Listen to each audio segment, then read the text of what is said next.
கர்த்தருடைய பரிசுத்த நாமத்திற்கு ஸ்தோத்திரம். ஜெபத்தோடு ஆரம்பிக்கலாம். நேற்றும் இன்றும் என்றும் மாறாதவராய் இருக்கிற நல்ல தகப்பனே, இந்த அருமையான மாலை வேளைக்காக கொடான கொடி ஸ்தோத்திரம் கர்த்தாவே. கர்த்தாவே, நாங்கள் பெண்கள் மிஷினரிகளை பற்றி பார்த்து கொண்டிருக்கிறோம் ஆண்டவரே. அந்த மிஷினரிகளை பற்றி பார்க்கும் பொழுது அவர்களிடத்தில் இருக்கிற நல்ல பண்புகளை தெரிந்து கொண்டு அதன்படி நாங்கள் நடக்க உம்முடைய வழியை பின்பற்ற பரிசுத்த ஆவியானவர் தாமே எங்களோடு இருந்து செயல்பட கிருபை தாரும் ஆண்டவரே. அனைத்தையும் உம்முடைய பாதத்திலே வைக்கிறேன். இயேசுவின் மூலம் ஜெபம் கேளும் பிதாவே, ஆமேன். நம்ம இன்றைக்கி பார்க்க போகிறது எலிசபெத் ஃப்ரை. இவங்க மே மாதம் 21 1780 பிறந்தவர்கள். இவங்களை பற்றி பார்க்கறதுக்கு முன்னாடி ஒரு சிறிய சம்பவம். இப்போது நாங்கள் வேறு ஒரு ஊரில் வேலை செஞ்சிட்டு இருந்தப்போ, அப்போது நாங்கள் ஆசிரியர்கள் எல்லாம் ஒன்றா சேர்ந்து பணிபுரிவோம். அப்போது எனக்கு நான் ஒரு கருத்தை பதிவிட்டேன். அந்த கருத்து பதிவிடும் பொழுது என்ன ஆச்சுனாக்கா, அதை சம்மந்தப்பட்ட ஒரு நபர் என்கிட்ட ரொம்ப ஆக்வர்டாக பேசினார். Awkward in the sense not in a pleasing way. ஒரு சாஃப்டாவோ இல்லை மனரம்யமாக சொல்லுவோம்ல, அந்த மாதிரியோ பேசலை. அவங்க பாவனை பேசின விதம் எல்லாமே ரொம்ப டிஃப்ரெண்ட்டாக இருந்தது. ஆனால் என்னோட சிறியவர் வயதில். அப்போ எனக்கு கஷ்டமாக இருந்தது. என்னடா எல்லாருமே ஒரே கேடரில் வேலை செய்கிறோம், அது எப்படி ஒரு கருத்தை பதிவிடுறப்போ இப்போ ஒத்துக்கலன்னா அதை பொலைட்டாக சொல்லலாம். ஸோ அந்த குறிப்பிட்ட நபர் என்கிட்ட அப்படி பிஹேவ் பண்ண உடனே நானும் கத்தி பேச ஆரம்பிச்சிட்டேன். அதுக்கப்புறம் தான் நான் யோசித்தேன், வீட்டுக்கு போய் சரி, அவர் கிறிஸ்துவை பற்றி அறியாதவர், அவர் அந்த மாதிரி நடந்துக்கிறாரு, நம்ம கிறிஸ்துவை அறிந்து கொண்டு வாழ்ந்து கொண்டிருக்கிறோம். அப்போ அவர் அந்த மாதிரி பேசும்பொழுது என்னையும் அறியாமல் எனக்கு அந்த இடத்துல கோபம் வந்தது. எல்லாருக்குமே ஆச்சரியமாக இருந்தது. ஆனால் நான் சொன்ன கருத்து, நான் பதிவிட்ட கருத்து கரெக்டு. ஆனால் அவர் என்னை பார்த்து கத்தந்ததுனால நானும் கத்த ஆரம்பிச்சிட்டேன். அப்போ தான் ஒரு நிமிடம் யோசித்தேன், ஏன் அந்த சகிப்புத்தன்மை நமக்கு இல்லாமல் போகுது? யாராவது நம்மளை ஸ்டிமுலேட் பண்ணாலோ இல்லை கேவலமாக பேசினாலோ உடனே மனசு ஏன் கஷ்டப்படுறோம்? ஆனால் இந்த மிஷினரிகள் பாருங்களேன், மதர் தெரேசாலாம் காரி துப்பி இருக்கிறாங்க. அவங்க என்னைக்காவது கோவப்பட்டிருக்காங்களா? அப்புறம் நம்ம உடனே என்ன ஆயிடுறோம்னா டிஸ்கரேஜ் ஆயிடுறோம். அதை பற்றியே யோசித்து கொண்டிருக்கிறோம். அடுத்து நம்ம என்ன செய்யலாம், அவங்கள போய் எப்படி என்ன சொல்லி அவங்கக்கிட்ட நம்ம இது பண்ணலாம் அப்படின்னு தான் நம்ம யோசிக்கிறோம். ஆனால் அந்த சகிப்புத்தன்மை, மன்னித்து அந்த மறக்கின்ற தன்மை நம்ம கற்றுக்கணும். இப்போ இன்றைக்கி இவங்களை பார்த்திங்கன்னா எலிசபெத் ஃப்ரை, இவங்க ஒரு ஆங்கில சிறை சீர்திருத்தவாதி, சமூக சீர்திருத்தவாதி, கொடையாளர் மற்றும் குவாக்கர். இவங்க என்ன பண்ணாங்கன்னா, குறிப்பாக யார் மத்தியில் யாருக்காக மிகவும் போராடினார்கள் பார்த்திங்கன்னா, பெண் கைதிகளுக்காக. அப்போ பார்த்திங்கன்னா இவங்க என்ன பண்ணாங்கன்னா, இந்த சிறையில் பார்த்திங்கன்னா பெண் கைதிகளுக்கு பாலியல் துன்புறுத்தல் இருக்கும், பாலியல் சீண்டல் இருக்கும். அதுக்காக குரல் கொடுத்தவர் தான் இவங்க எலிசபெத். அதுக்கப்புறமா இவங்க என்ன பண்ணாங்கன்னா, நிறைய இதிலேருந்து பெண்களை காப்பதற்காக பாலின பிரிவினை, பெண் வார்டுகளை பாலினமாக பிரிக்க ஆரம்பித்தாங்க. அதை கட்டாயப்படுத்தினார்கள். 1823 சிறைச்சாலை சட்டத்தில் அவர் முக்கிய பங்கு வகித்தார். இப்போ ஆண்களும் இருப்பாங்க, பெண்களும் இருப்பாங்க. இந்த சிறைச்சாலையில் இவங்களோட பிரச்சனை இருக்கக்கூடாதுன்னு பெண்களையும் ஆண்களையும் தனித்தனியாக பிரித்தார்கள். அவங்களுக்கு பெண்கள் வார்டன் அந்த மாதிரி தான் நியமிக்க இவங்க குரல் கொடுத்துருக்காங்க. அதுக்கப்புறமா பெண் கைதிகளை பாலியல் வன்கொடுமை மற்றும் பாலியல் சுரண்டிலிருந்து அவங்கள பாதுகாக்கப்பட வேண்டும், அதனோட அவசியத்தை அவர் வெளிப்படையாக எழுதினார். நானும் நிறைய நேரங்களில் பார்த்துருக்கேன், இந்த மாதிரி யாராவது ஒருத்தர் எங்கேயோ ஒருத்தர் தான் இந்த மாதிரி பிரச்சனைகளுக்கெல்லாம் குரல் கொடுக்குறாங்க. ஆனால் நம்ம டெய்லி நிறைய பிரச்சனைகளை கடந்து கொண்டு தான் வரோம். வேலை செய்கிற இடத்துல, வீட்டில், அதுக்கப்புறமா அக்கம் பக்கத்தில். ஆனால் என்றைக்காவது நம்ம குரல் கொடுத்துருக்கோமா? அந்த பாரம் நம்மளுக்கு கிடையாது. யார் எப்படி போனால் என்ன, நம்ம வாழ்க்கை நல்லா போதா, அப்படி இருந்தோன்னா நம்மளுக்கு அந்த பாரமே இருக்காது, மற்றவங்களுக்கு குரல் கொடுக்கவே தோணாது. அதுக்கப்புறம் பார்த்திங்கனாக்கா, விக்டோரியா மகாராணி, ரஷ்யாவின் பேரரசர்கள் முதலாம் அலெக்சாண்டர் மற்றும் நிக்கோலஸ் முதலாம் ஆகியோரால் இவருடைய முயற்சிகள், அதாவது பெண் கைதிகளுக்காக இவங்க குரல் கொடுத்தது, பாடுபட்டது, அந்த முயற்சிகள் அங்கீகரிக்கப்பட்டது, ஆதரவு அளிக்கப்பட்டது. அலெக்சாண்டர் மற்றும் நிக்கோலஸ் இருவருடனும் அவர்களது மனைவிகளுடனும் பேரரசி அன்னையுடனும் கடித போக்குவரத்து நடத்தினார். அவரது சாதனைகளை இதில் அவங்க சாதித்தார்கள், வெற்றி பெற்றார்கள். அவருடைய சாதனைகளை நினைவு கூறும் வகையில் 2002 முதல் மே 2017 வரை புழக்கத்தில் இருந்த இங்கிலாந்து வங்கியின் நோட்டில் அவர் சித்தரிக்கப்பட்டார். ஒரு நினைவு சின்னமாக அவங்களோட வங்கி நோட்டில் அவருடைய புகைப்படம் சித்தரிக்கப்பட்டது. ஏன்னா நம்ம ஏதாவது ஒன்று வாழ்க்கையில் நம்ம அச்சீவ் பண்ணுறப்ப தான் நம்மளுடைய நினைவாக ஏதாவது செய்கிறாங்க. அந்த மாதிரி நம்மளுக்கு அப்படி செய்யலைன்னா கூட பரவாயில்ல, ஆனால் மற்றவர்களுக்காக நம்ம பாரம் எடுத்து ஏதாவது கிறிஸ்தவர்களாக பிறந்த நாம், கிறிஸ்துவை அல்லாதவர்களும் கிறிஸ்துவை பற்றி அறிந்து கொண்டு நடக்கும் பொழுது அவர்களுக்காக குரல் கொடுக்க தயங்கக்கூடாது. அதுக்கப்புறமா அவங்களோட ஆரம்ப கால வாழ்க்கை பார்த்திங்கன்னா, இவங்க எப்படி வாழ்ந்தார்கள், அவங்களோட பின்னணி மற்றும் ஆரம்ப கால வாழ்க்கை பார்த்திங்கன்னா, எலிசபெத் ஃப்ரை நார்விச்சில் உள்ள கர்னிகோட்டில் ஒரு முக்கிய குவாக்கர் குடும்பமான கர்னிஸில் பிறந்தார். அவரது குழந்தை பருவம் எடுத்துக்கிட்டிங்கனாக்கா, குடும்ப வீடு ஏல்ஹாம் ஹால் ஆகும். இது எங்கே இருக்குன்னா, கிழக்கு ஆங்கிலேய பல்கலைக்கழகத்தால் கையகப்படுத்தப்பட்டது. அவரது தந்தை ஜான் கெர்னி. அவர் ஒரு வங்கியில் பங்குதாரராக இருந்தார். அவருடைய தாய் கேத்ரின். இவங்க பார்க்லே குடும்பத்தை சேர்ந்தவர். அவர்கள் பார்க்லேஸ் வங்கியின் நிறுவனர்களில் இவங்களும் ஒருத்தர். அதுக்கப்புறம் எலிசபெத்துக்கு 12 வயதாக இருக்கும் பொழுது அவருடைய தாயார் மரித்து விட்டார். அப்புறமா குடும்பத்தில் மூத்த பெண்களில் இவரும் ஒருவராக இருந்தார். மற்றவர்களுடைய இளையவர்களுடைய பராமரிப்பு மற்றும் கல்விக்கு இவர் பொறுப்பேற்றார். அதுக்கப்புறமா சகோதரர் ஜோசப் ஜான் கர்னி, அவரும் ஒரு கொடையாளராகவும் சுவிசேஷ தலைவராகவும் ஆனார். அதுக்கப்புறமா அவரது இன்னொரு சகோதரர் லூயிசா கர்னி. அவர் திருமணமான பிறகு கல்வி குறித்த எழுத்தாளராக அவர் வாழ்ந்தார். இப்போ எஸ்தர் அவங்களோட குடும்ப வாழ்க்கை எடுத்துக்கிட்டிங்கன்னா, 20 வயதாக இருந்தபொழுது ஜோசப் ஃப்ரையை சந்தித்தாள். குவாக்கரும் ஒரு வங்கியாளராக இருந்த அவர். அதுக்கப்புறமா இவர் என்ன பண்ணார், பிரிஸ்டல் ஃப்ரை குடும்பத்தினரின் உறவினராகவும் இருந்தார். அப்போது 1800 ஆகஸ்ட் 19 நார்விச் கோட்லேண்ட் ஃப்ரெண்ட்ஸ் மீட்டிங் ஹவுஸில் அவர்கள் திருமணத்திற்கு பிறகு அவர்கள் லண்டன் நகரத்தில் செயின்ட் மில்ட்ரஸ் நீதிமன்றத்திற்கு குடிபெயர்ந்தனர். எலிசபெத் ஃப்ரை 1811 நண்பர்கள் மத சங்கத்தின் அமைப்பராக அவங்க என்ன பண்ணாங்கன்னா, அந்த அமைப்போட அமைச்சராக, அந்த சங்கத்தின் அமைச்சராக பதிவு செய்யப்பட்டார்கள்.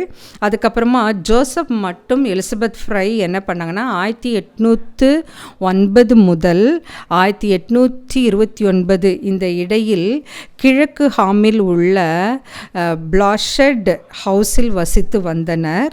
இவர்கள் பின்னர் வெஸ்ட் ஹாமில் உள்ள போர்ட்வேயில் காணப்படுகின்ற தி சிடாஸ்க் குடிபெயர்ந்தார்கள். அங்கு அவர்கள் 1844 வரை வாழ்ந்தார்கள். இதுதான் இவர்களுடைய குடும்ப வாழ்க்கை. இவருடைய குழந்தைகள் எடுத்துக்கிட்டிங்கனாக்கா, இவங்களுக்கு 16 குழந்தைகள், 11, அதில் 5 மகன்கள், 6 மகள்கள். அதுக்கப்புறமா இவங்களோட பணிகள் என்னெல்லாம் செஞ்சாங்கன்னு பார்த்திங்கன்னா, இவர் பிரிஸ்கில்லா, ஹன்னா, கர்னி, டெபோரா டார்ஃபி மற்றும் வில்லியம் சவேரி ஆகியோரின் பிரசங்கத்தால் இவர் தொடப்பட்டார். எப்பவுமே பார்த்திங்கன்னா நம்ம ஏதாவது ஒரு பிரசங்கம் இல்லை யாரோடையாவது செய்தி நம்மளை வந்து தொடும், நம்மளுக்கிட்ட ஒரு பெரிய தாக்கத்தை ஏற்படுத்தும். அதுக்கப்புறம் தான் அவங்க ஊழியம் செய்ய ஆரம்பிப்பார்கள். இவங்களோட பிரசங்கத்தால் இவர் நெகிழ்ச்சி அடைந்தார். அவர் வந்து குடும்பத்தை விட அவருக்கு அதிக மத உணர்வுகள் காணப்பட்டன. ஒரு குடும்ப நண்பர் ஸ்டீஃபன் என்ன பண்ணார்னா, அவருடைய தூண்டுதலால் 1811 நியூகேட் சிறைச்சாலைக்கு சென்றார். அங்கு அவர் கண்ட நிலைமைகள் அவரை பயமுறுத்தியது. அங்கே பார்த்தீங்கன்னா நியூகேட் சிறைச்சாலை பெண்கள் மற்றும் குழந்தைகளால் நிரம்பி காணப்பட்டது. அவர்களில் சிலர் விசாரணை கூட பெறவில்லை. கைதிகள் பார்த்திங்கன்னா எப்படி இருந்தாங்கன்னா, வைக்கோலில் தூங்குகின்ற சிறிய அறைகளில் தாமாகவே கழுவி சமைத்து வந்தனர். அதுக்கப்புறம் வந்து ஆஸ்திரேலியாவுக்கு நாடு கடத்தப்படுவதற்கு முன்பு பலருக்கு நியூகேட் கடைசி நிறுத்தமாகவும் இருந்தது. 1814 அடிமைத்தனத்தை ஒழிப்பதற்கு 20 ஆண்டுகளுக்கு முன்பு அடிமை கப்பல்களை விட சிறந்தது என்று ஃப்ரை விவரித்த கப்பல்களில் மறுநாள் என்ன பண்ணாங்கன்னா, சில கைதிகளுக்கு உணவு மற்றும் உடைகளுடன் திரும்பினார் கப்பலில். அதுக்கப்புறம் ஃப்ரை என்ன பண்ணாங்கன்னா, வங்கியின் நிதி நெருக்கடி உட்பட ஃப்ரை குடும்பத்திற்குள் இருந்த சிரமங்கள் நிறைய காரணமாக என்ன பண்ணாங்கன்னா, 4 ஆண்டுகளுக்கு தனிப்பட்ட முறையில் தனது பணியை தொடர்ந்தார். ஆனால் அவங்களால முடியல. 1812 ஆண்டு லண்டன் நகரில் ஏற்பட்ட நிதி நெருக்கடியின் போது அவர் வில்லியம் என்ன பண்ணாருன்னா, தனது மனைவியின் குடும்பத்திற்கு வங்கியின் பணத்தில் பெரும் தொகையை கடனாக கொடுத்தார். இது வங்கியின் கடன் தீர்க்கும் திறனை குறை மதிப்பதற்கு உட்படுத்தியது. அதுக்கப்புறம் வந்து அவருடைய சகோதரர் யார், எலிசபெத்தோட சகோதரர் ஜான் கெர்னி, மைத்துனர் சாமுவல் ஹாரே மற்றும் உறவினர்கள் என்ன பண்ணாங்கன்னா, ஃப்ரை அண்ட் சன்ஸ் வங்கியில் அதன் நிலைமை உறுதிப்படுத்த ஒரு பெரிய முதலீட்டை செய்தனர். இது வந்து அவங்க பணி செய்த காலம். அதுக்கப்புறமா அவங்க செய்த சீர்திருத்தங்கள் என்னன்னு பார்த்தீங்கன்னா, மறுவாழ்வு, சிறை சீர்திருத்தம் மற்றும் கைதிகளின் மறுவாழ்வு. 1816 ஆண்டில் இவங்க என்ன செஞ்சாங்கன்னா, ஃப்ரை தனது திட்டத்திற்கு திரும்பினார். அப்புறமா தாய்மார்களுடன் சிறையில் அடைக்கப்பட்ட குழந்தைகளுக்கு சிறைப்பள்ளிக்கு நிதி அளிக்க அவருக்கு உதவினார். அதுக்கப்புறம் பெண்கள் மீது ஒழுக்கத்தை திணிப்பதற்கு பதிலாக அவர் விதிகளை பரிந்துரைத்தார். ஏன்னா நிறைய பார்த்திங்கன்னா பெண்களுக்கான சட்டங்கள், பெண்கள் இப்படி இருக்கணும், பெண்கள் அப்படி இருக்கணும்னு என்ற சட்டம் தான் ஏற்றப்படுகிறதே ஒழிய அது எந்த அளவுக்கு பெண்களுக்கு பாதுகாப்பானது, எந்த அளவுக்கு நடைமுறைப்படுத்துகிறது அப்படியெல்லாம் யாருமே பார்க்குறதே இல்லை. இவங்க என்ன பண்ணாங்கன்னா, ஒரு விதியை பரிந்துரைத்தார். அதுக்கப்புறம் கைதிகள் மீது வாக்களிக்குமாறு கேட்டுக்கொண்டார். அதுக்கப்புறம் 1817 ஆண்டில் நியூகேட்டில் பெண் கைதிகளின் சீர்திருத்த சங்கத்தை நிறுவ அவர் உதவினார். அதுக்கப்புறமா இந்த சங்கம் வந்து பெண்களுக்கு என்ன பண்ணாங்கன்னாக்கா, ஒட்டு வேலை தைக்க கற்றுக்கொள்ள பொருட்கள் வழங்கியது. இது பெண்களுக்கு வந்து அமைதியை அளித்தது. அதுக்கப்புறமா வந்து ஊசி வேலை, அதுக்கப்புறமா பின்னல் போன்ற திறன்களை வளர்க்க உதவியது. அதுக்கப்புறமா அவர்கள் சிறையில் இருந்து விடுவிக்கப்பட்ட போது அவர்கள் வேலையில் நுழைவது தங்களுக்காக பணம் சம்பாதிக்கான வாய்ப்பை திறந்து கொடுத்தது. ஏன்னா இப்போ பெண்கள் வந்து நம்ம கூட வீட்டில் பாருங்களேன், ஐடியலாக ஒன்றுமே செய்யாமல் உக்காந்துருந்தோம்னா ஏதாவது நம்ம யோசித்துட்டு நாமளே கெடுத்து கொண்டிருப்போம் உடலில், மனதை. ஆனால் இந்த பெண் கைதிகளுக்கு இவங்க என்ன பண்ணாங்கன்னா, நிறைய தொழிலை கற்றுத்தராங்க. அப்போ அவங்க விடுதலையான வெளியில் வந்த உடனே அந்த தொழில் மூலம் அவங்க முன்னேறலாம். அதுக்கப்புறமா வந்து 1821 பெண் கைதிகளின் சீர்திருத்தத்தை ஊக்குவிப்பதற்காக பிரிட்டிஷ் சங்கத்தை உருவாக்க வழிவகுத்தது. அதுக்கப்புறமா கடுமையான தண்டனைக்கு பதிலாக மறுவாழ்வு என்ற யோசனையும் அவர் ஊக்குவித்தார். எப்பவுமே பாருங்களேன், தண்டனை ஒருத்தரை திருத்தாது. அவங்களுக்கு ஒரு மறுவாழ்வு மையம் அமைத்து கொடுத்து அவங்க ரிலீஸ் ஆனதுக்கப்புறம் என்ன செய்யலாம் அந்த மாதிரியெல்லாம் அவங்களுக்கு நம்ம ஊக்குவித்தா அவங்களோட கதையே வேறு மாதிரி மாறும், வாழ்க்கை முறை மாறும். அதுக்கப்புறமா லண்டனில் உள்ள மற்றும் பல அதிகாரிகள் என்ன பண்ணாங்கன்னா, இந்த சிறைச்சாலைகளால் ஏற்றுக்கொள்ளப்பட்டது இவங்க தந்த யோசனைகள், மறுவாழ்வு பற்றிய யோசனைகள்.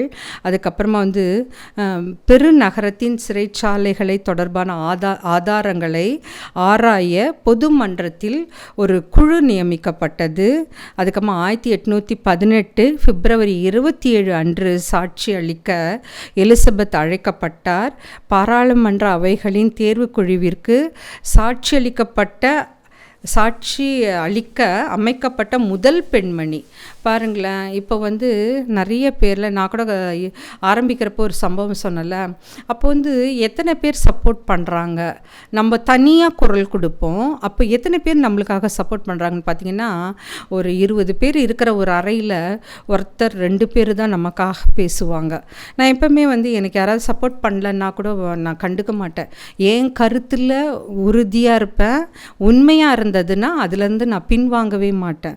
இவரும் பாருங்களேன், சாட்சி அளிக்கப்பட அமைத்த முதல் பெண்மணின்ற ஒரு பாராட்டை பெற்றுள்ளார்.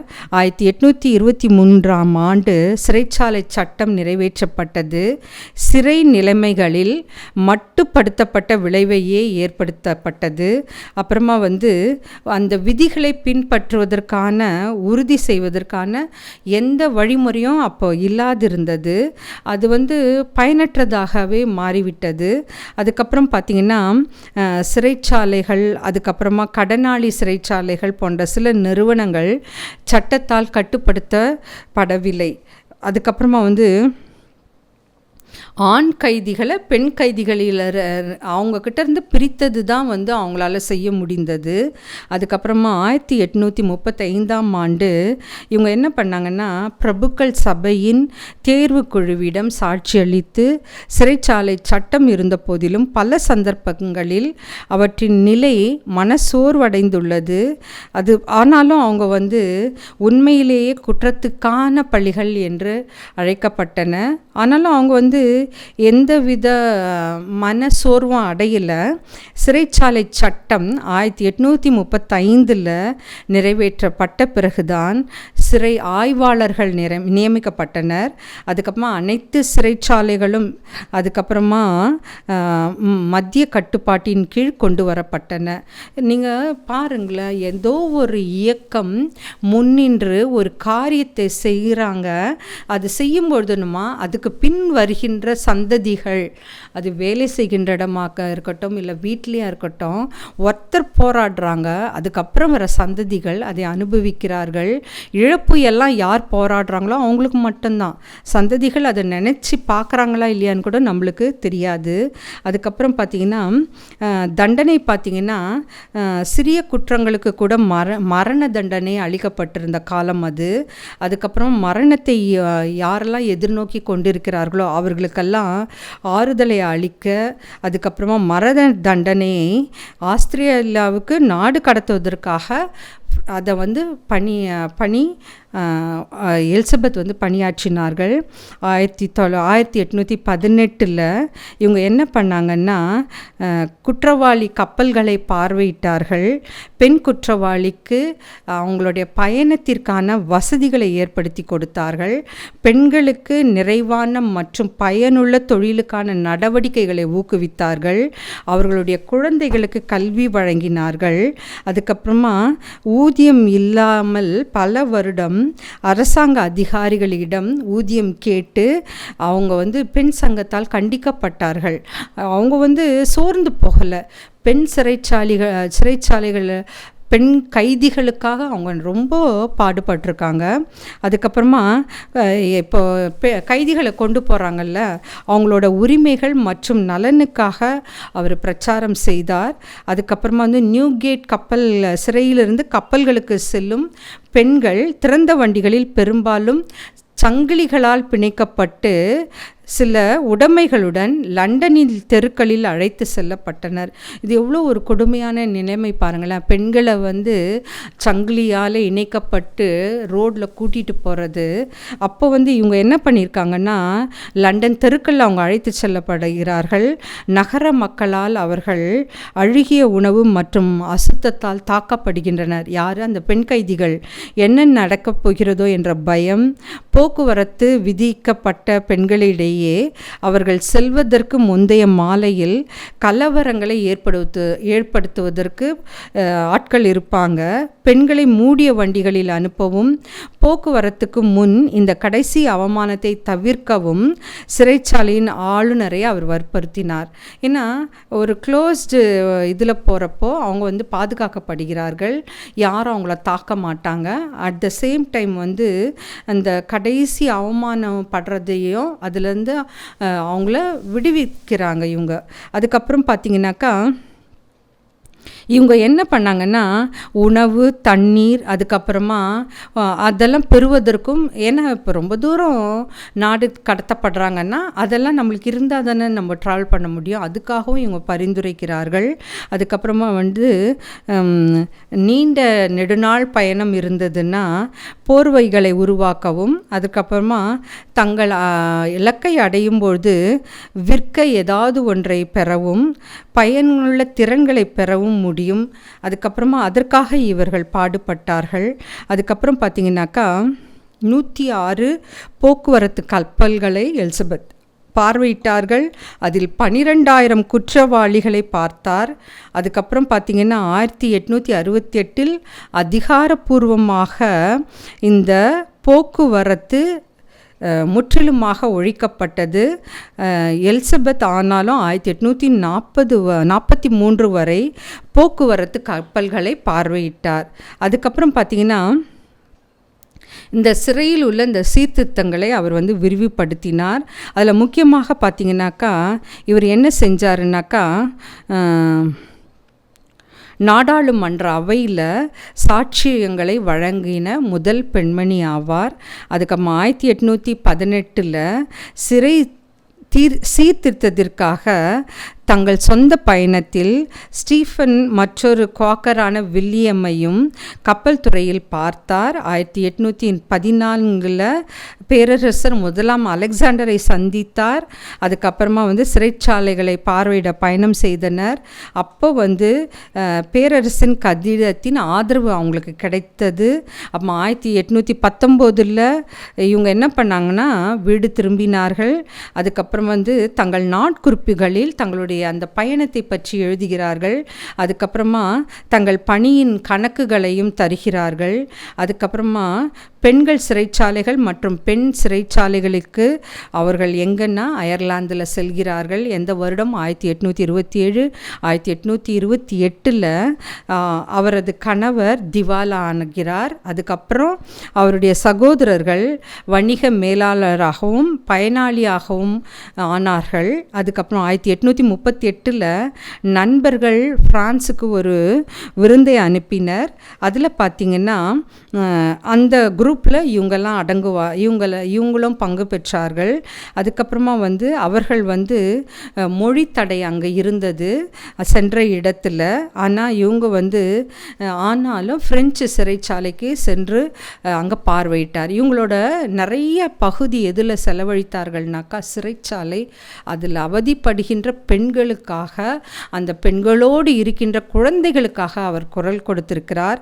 அதுக்கப்புறம் பார்த்திங்கன்னா சரி இவங்க வேறு என்ன தான் இவங்க செஞ்சாங்க, இது மட்டுமா அப்படின்னு பார்த்திங்கன்னா இவங்க வந்து 1845 அக்டோபர் 12ஆம் தேதி இவர் மரித்தார். அங்கே பார்க்கிங்கில் அடக்கம் செய்யப்பட்டது. அதுக்கப்புறமா மரியாதை இவருக்கு செய்தார்கள். அதுக்கப்புறமா நினைவு சின்னம் வைத்தார்கள். இவங்க என்ன பண்ணாங்கன்னா, எலிசபெத் ஃப்ரை இந்த பெண்களுக்காக இவங்க குடும்பத்தை விட மதத்தை நம்பினார்கள். அதன் மூலமாக இப்போ நம்ம ஒரு இடத்துக்கு மிஷினரியாக செல்கிறோம்னு வச்சுங்களேன், நீங்கள் அங்கே போய் கிறிஸ்துவை பற்றி சொன்னால் யாருமே கேட்க மாட்டாங்க. ஃபஸ்ட்டு அவங்க தேவைகளை சந்திக்க வேண்டும், அவங்கக்கிட்ட பேசணும். அதே மாதிரி தான் இவங்க என்ன பண்ணாங்கன்னா, அந்த சிறைச்சாலையை சுற்றுப்பயணம் செய்யும் பொழுது, சிறைச்சாலைக்கு செல்லும் பொழுது அங்கிருக்கிற பெண்களோட அவ்வள நிலைமையை பார்த்தார்கள். அதனால் தொடப்பட்ட உடனே அவங்க அமைதியாக இல்லை. அதற்காக அவங்க பரிந்துரை செய்தார்கள், சட்டத்தை மாற்றினார்கள், ஆண்கள் பெண்கள் கைதிகளை பிரித்தார்கள், அந்த பாலியல் துன்புறுத்தலிருந்து ஒரு விடுதலை கொடுத்தார்கள். அதுதான் அவங்களோட அச்சீவ்மெண்ட்டு. யோசித்து பாருங்கள், நம்ம என்ன செய்து கொண்டிருக்கிறோம். நம்ம வேலை செய்கின்ற இடங்களில் பாலியல் துன்புறுத்தல் இருக்கலாம், பாலியல் சீண்டல்கள் இருக்கலாம், இல்லை அந்த மாதிரி செயலில் ஈடுபடலைனாலும் அட்லீஸ்ட் பேசுவதன் மூலமாக கூட துன்புறுத்தப்படலாம். அப்போது நம்ம அதையெல்லாம் பார்த்தும் கண்டும் கேட்டும் உணர்ந்தும் எதுவுமே தெரியாத மாதிரி இருக்கிறோமா, இல்லை அப்படி நடக்கின்ற பொழுது நாம் குரல் கொடுக்கின்றோமா, இல்லை யாரையாவது நம்ம இதுவரைக்கும் இயேசு கிறிஸ்துவ அந்த மாதிரி மக்களுக்கு இயேசு கிறிஸ்துவை பற்றி சொல்லியிருக்கிறோமா? இப்போது நம்ம இயேசு கிறிஸ்துவை பற்றி மற்றவங்களுக்கு எடுத்து சொல்ல ஒரு மிஷினரியாக, ஒரு இவாஞ்சலிஸ்டாக தான் இருக்கணுன்ற அவசியமே கிடையாது. ஒரு சிறு குறுஞ்செய்தியை கூட அவங்களுக்கு சொல்லலாம். இயேசு கிறிஸ்துவின் அன்பை பற்றி சொல்லலாம். என்ன பாவம் செஞ்சாலும் அவர் நம்மை மன்னிக்க தயாராக இருக்கிறார். ஏன்னா நமக்காக ஒரே ஒரு தடம் ரத்தம் சிந்தினார், அது போதும். நம் பாவங்களை முற்றிலுமாக அவர் என்ன பண்ணார், நமக்காக மன்னித்து நம்ம ஒரே ஜீவதார பலியாக அவரை ஒப்பு கொடுத்தார். அதை நம்ம யோசித்து பார்க்கணும். இந்த மிஷினரிகள் நம்ம வாரம் பெண்களை பற்றி தான் பார்த்து கொண்டிருக்கிறோம். நிறைய பெண்கள் நம்மளுக்கு யாருன்னே தெரியாது. ஆனால் அவங்களால முடிந்த ஏதோ ஒரு சேவை. ஒரு சிலரை பார்த்திங்கன்னாக்கா தெருக்களில் பிரச்சாரம் பண்ணுறாங்க, இவங்க சிறைச்சாலையில் பண்ணாங்க. அந்த மாதிரி மதர் தெரேசா பார்த்திங்கன்னா அவங்க கல்கட்டாவில் தெருக்களில் அந்த அனாதை குழந்தைகளுக்காகவும் சிறுவர்களுக்காகவும் ஒடுக்கப்பட்டவர்களுக்காகவும் பாடுபட்டார்கள். அந்த மாதிரி இவங்க பார்த்திங்கன்னா எமி கார்மைக்கல், அதெல்லாம் நம்ம முதல்ல பார்த்துட்டோம். அவங்கெல்லாம் பார்த்திங்கன்னா பெண்களுக்காக குரல் கொடுத்தார்கள், அந்த தேவதாசி முறையை ஒழித்தார்கள். ஸோ அந்த மாதிரி ஒருத்தர் அங்கே நம்மை சுற்றி இருக்கிற இடங்களில் அந்த பெண்கள் என்னெல்லாம் கஷ்டப்படுறாங்களோ அதை பார்க்குறாங்க. அதுக்காக ஏதாவது ஒரு திட்டத்தை தீட்டி ஒரு செயலை அந்த இடத்துல கொண்டு வராங்க. நம்ம அப்படி இருக்கணும். அதுக்காக நம்ம சண்டை போடணுன்ற அவசியம் கிடையாது. ஆனால் எடுத்துரைக்க நாம் தயங்கக்கூடாது. ஸோ இந்த காலத்தில் வாழ்ந்து கொண்டிருக்கிற நாம் நிறைய போராட்டங்களை சந்தித்து கொண்டிருக்கிறோம். அது எல்லா இடத்துலையும், வீட்டிலையாக இருக்கட்டும், வெளியிலையாக இருக்கட்டும், எங்கே போனாலும். ஸோ நம்மளால் ஆன வரைக்கும் மற்றவர்கள் கஷ்டப்படும் பொழுது நம்மளால் முயன்ற வரைக்கும் நாம் அவர்களுக்கு உதவியாக இருக்க கற்றுக்கொள்ள வேண்டும். ஸ்தோத்திரம் ஆண்டவரே. ஏசப்பா, எனக்கு கேத்ரின் ஃப்ரை பற்றி பார்த்தோம் ஆண்டவரே. ஏசப்பா, அவர்கள் சிறைச்சாலையில் வாழ்கின்ற பெண்களுக்காக, அங்கிருக்கின்ற குழந்தைகளுக்காக குரல் கொடுத்தார் ஆண்டவரே. நிறைய சீர்திருத்தங்கள் செய்தார்கள் ஆண்டவரே. நிறைய சட்டங்களை இயற்றினார்கள் கர்த்தாவே. அதற்கு ஆதரவாக இருந்தார்கள் கர்த்தாவே. அந்த பாலியல் சீண்டலுக்கு, பாலியல் துன்புறுத்தலிருந்து விலகின அவர்களுக்கு ஒரு விடுதலை தந்தார்கள் ஆண்டவரே. எசப்பா, இது எல்லாமே அவர்கள் உம்மேல் வைத்த அந்த அன்பினால் மட்டுமே சாதிக்க முடிந்தது ஆண்டவரே. அவர்கள் முற்றிலுமாக உம்முடைய வசனத்தை பின்பற்றி நடந்ததுனால தான் எசப்பா முடிந்தது. பரிசுத்த ஆவியானவர் அவர்களோடு இருந்ததுனால தான் இதை சாதிக்க முடிந்தது. இந்த செய்தி கேட்டுக்கொண்டிருக்கிற ஒவ்வொருவரையும் நீர் ஆசீர்வதித்தள்ளும் ஏசப்பா. உச்சந்தலையிலிருந்து உள்ளங்கால் வரை நீர் அவர்களை ஆசீர்வதித்து விடுவித்து, எந்த நோயோ இல்லை பிசாசின் சோதனைகளோ வேறு எந்த பிரச்சனைகளோ இருந்தாலும் ஒரு விடுதலையை கட்டளையிடும் ஆண்டவரே. போக்கிலும் வரத்திலும் அவர்களோடு இருக்கணும் ஆண்டவரே. இயேசப்பா, அவர்களுடைய எக்கனாமிக் ஸ்டேட்டஸை, அவர்களுடைய பொருளாதார ரீதியாக அவர்களுக்கு உதவி கரம் யாராவது நீட்ட கிருபை தாரும் கர்த்தாவே. யாரும் ஏற்படுகின்ற அவமானத்தாலோ பிரச்சனைகளாலோ வேறு எந்த போராட்டத்தினாலும் சோர்ந்து போகாத வண்ணம் அவர்களுக்கு நல்ல ஒரு வாழ்க்கையை கட்டளையிடும் கர்த்தாவே. ஏசப்பா, நாங்கள் செய்கின்ற ஒவ்வொரு காரியத்திலும் ஏசப்பா உம்முடைய கரம் இருக்கட்டும் கர்த்தாவே. நாங்கள் செய்கின்ற அனைத்து காரியத்தையும் ஏசப்பா உம்முடைய பாதப்படியிலே வைக்கிறேன் ஆண்டவரே. இயேசுவின் மூலம் ஜெபம் கேளும் பிதாவே. ஆமென்.